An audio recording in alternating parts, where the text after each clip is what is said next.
গেছে তো। আর কি হয়েছে? রান্না করব কি করে? তাতে কি হয়েছে? গ্যাস শেষ হয়ে গেছে তো, মাইক্রোওভেনে রান্না করো। মাইক্রোওভেনে রান্না করতে পারি না তো, ভয় লাগে। এই ঘটনাটাই হয় ম্যাক্সিমাম বাড়িতে। যারা বাড়িতে হয়তো তোমাদের মাইক্রোওভেন আছে অথচ রান্না করতে ভয় পাও, ঠিক আমারই মতো, তাদের জন্য আজকের এই ভিডিওটা ভীষণই হেল্প। তো প্লিজ ফুল ভিডিওটা দেখতে থাকো, আমি চেষ্টা করব তোমাদের সেই সমস্ত ভয়গুলোকে দূর করার জন্য। মাইক্রোওভেনে রান্না করতে গেলে সব ধরনের বাসন ইউজ করা যায় না, একমাত্র বোরোসিলের গ্লাস আর সেরামিকের বাসন আর মাইক্রোওভেন সেফ এরকম প্লাস্টিক টাইপের বাসন ইউজ করা যায়। স্টিল অথবা তোমার কপার বা কোনো ধাতুর বাসন কিন্তু এক্ষেত্রে ইউজ করা যাবে। অন করে দিলাম। এই হলো আমার ওয়ার্লপুলের মাইক্রোওভেনটা। প্রথমে কিন্তু মাইক্রোওভেনে একটা নির্দিষ্ট টাইমার সেট করা থাকে আর ডোরটা লক করা থাকে। ডোরটা একবার খুললে কিন্তু লকটা ওপেন হয়ে যায়। এরপর মাইক্রোওভেনের ফ্রন্টে বিভিন্ন রকম কিছু ফুড আইটেমের চার্ট দেওয়া থাকে। নুডলস, পাস্তা, তারপর তোমার বিভিন্ন অমলেট, বিভিন্ন রেসিপি করার মতো অপশন দেওয়া থাকে। ওপরেও কিন্তু একটা চার্ট থাকে আর নিচে আরো কিছু অপশন থাকে, যেমন কিভাবে তুমি রান্নাটা করবে, microwave, grill, combi, convention, defrost, এইরকম কিছু অপশন থাকে। ক্লক থাকে মানে টাইমার, প্লাস মাইনাস করে বাড়ানো কমানো যায়, আর স্টার্ট বাটন আর স্টপ বাটন থাকে। এইবার ধরো আমি প্রথমে তোমাদের একটা আলু সেদ্ধ করে দেখাচ্ছি, তার জন্য একটা 2 মিনিটের টাইমার সেট করে, মানে 1 মিনিট 57 সেকেন্ড বা 2 মিনিটের মধ্যে একটা টাইমার সেট করে তুমি ঢুকিয়ে দিলে। তারপর খুব ইজিলি দেখবে একদম প্রেসার কুকারে যেরকম আলু সেদ্ধ করো তার থেকেও ভালো 2 মিনিটের মধ্যে একটা আলু সেদ্ধ হয়েছে। এতটাই গরম ছিল যে হাজবেন্ড ছাড়াতে পারছিল না, যার ফলে একটা চাকু দিয়ে ওকে কেটে দেখাতে হচ্ছে। দেখো কত সুন্দর একদম সফট হয়ে গেছে। ইজিলি তোমরা জল গরমও করতে পারো, তার জন্য ওই একই একটা সেরামিকের কাপের মধ্যে দিয়ে রাখবে, দিয়ে ঢুকিয়ে দেবে, আর 30 সেকেন্ড টাইমার সেট করলেই বুঝবে কত ইজিলি জল গরম হয়ে যায়।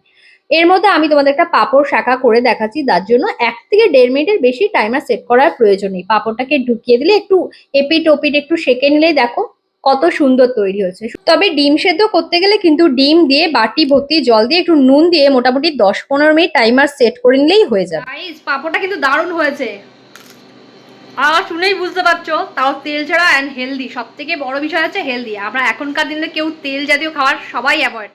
মাইক্রোওভেনে কিন্তু রান্না করা ছাড়াও আরো একটা গ্রিলের অপশন থাকে, এটা হলো গ্রিল স্ট্যান্ড। এখানে তোমরা বিভিন্ন রকমের স্যান্ডউইচ গ্রিল করতে পারো, ফিশ গ্রিল করতে পারো, বিভিন্ন রকমের তোমরা স্যান্ডউইচ বানিয়ে কিন্তু বাচ্চাদের এই গ্রিল অপশন দিয়ে তৈরি করে দিতে পারো। তার জন্য মোটামুটি 10-12 মিনিটের মধ্যেই কিন্তু দিব্যি ইজিলি বানিয়ে বাচ্চাদের মন জয় করবে। তবে এই একটা ভিডিওতে সমস্ত ফিচার্স আমি তোমাদের বলতে পারছি না, তার জন্য সরি, রাগ করো না। এতক্ষণ তো তোমরা জানলে স্ন্যাক্স, টুকটাক ভাজাভুজি তো জানলে, আর আমরা শুধুমাত্র ভাজাভুজি ছাড়াও এতে কিন্তু রাইস, মানে স্টিম রাইস যেটা হয়, প্লেন স্টিম রাইস বা যে কোনো মাংস থেকে শুরু করে যে কোনো কারি রান্না করার জন্য কিন্তু আমাদেরকে মাইক্রোওয়েভটা করতে হবে। এই যে এইটা দেখতে পাচ্ছ, যে কোনো রান্নার ক্ষেত্রে আমাদেরকে এই মাইক্রোওয়েভটাই, এই যে দেখতে পাচ্ছ আমি প্রেস করলাম, আর এখান থেকে আমাদের টাইমার সেট করতে হবে আমরা কত মিনিট রান্না করব, 10 মিনিট। ওটা একান্তই নিজেকে একটু টাইমিংটা নিজের মেজারমেন্টে রাখতে হবে, প্লাস মাইনাস করে টাইমার দিয়ে দেন আমাদের এই যে মানে স্টার্ট বাটনটাকে প্রেস করে দিলে দেন আমাদের যে কোনো রান্না কিন্তু ইজিলি হয়ে যাবে। ফিশ বা মাংস নেই, না হলে আমি তোমাদেরকে এর মধ্যে করে দেখাতাম। নেক্সট ডে কোনো ভিডিওতে আমি তোমাদের অবশ্যই করে দেখাবো মাইক্রোওভেনে কিভাবে করা যায়। আরও একটা বিষয়, এখানে ডিফ্রস্টের একটা অপশন আছে।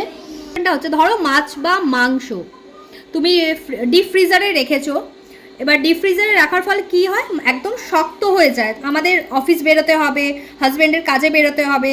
তো সেক্ষেত্রে আমরা কি করতে পারি, এই ডিফ্রস্ট যে অপশনটা আছে, মাছ বা মাংস একটা কন্টেনারে, মানে যেরকম মাইক্রোওভেন সেফ কন্টেনার হয় তার মধ্যে দিয়ে ডিফ্রস্টের অপশনটা প্রেস করতে হবে। অবশ্যই এর মধ্যে ঢুকিয়ে দিতে হবে সেই জিনিসটাকে, দিয়ে ডিফ্রস্ট প্রেস করতে হবে এবং সেই সঙ্গে টাইমার সেট করতে হবে। যেহেতু বরফ হয়ে আছে সেক্ষেত্রে একটু বেশি টাইম লাগবে, ধরো 25 মিনিট বা 20 মিনিট এরকম একটা দিয়ে প্রথমে দেখে নেবে, দিয়ে স্টার্ট বাটন দিয়ে রেখে দেবে। এবার যদি একটু কম বা বেশি হয় সেক্ষেত্রে টাইমারটা তোমরা নিজেদের মেজারমেন্ট অনুযায়ী এটা দিয়ে নিও, দিয়ে তোমরা ইজিলি সেটাকে বরফ মুক্ত করে ফেলতে পারবে। তোমরা খাওয়া দাবার গরম করবে তো গ্যাসে করবে কেন, গ্যাস খরচা করার তো কোনো প্রয়োজনই নেই। মাইক্রোওভেন থাকলে আগে মাইক্রোওভেনে করবে, ইজিলি তোমার গ্যাসে যেটা যত টাইম লাগবে তার থেকে কম লেগে যাবে, যেটা বলতে চাইছি।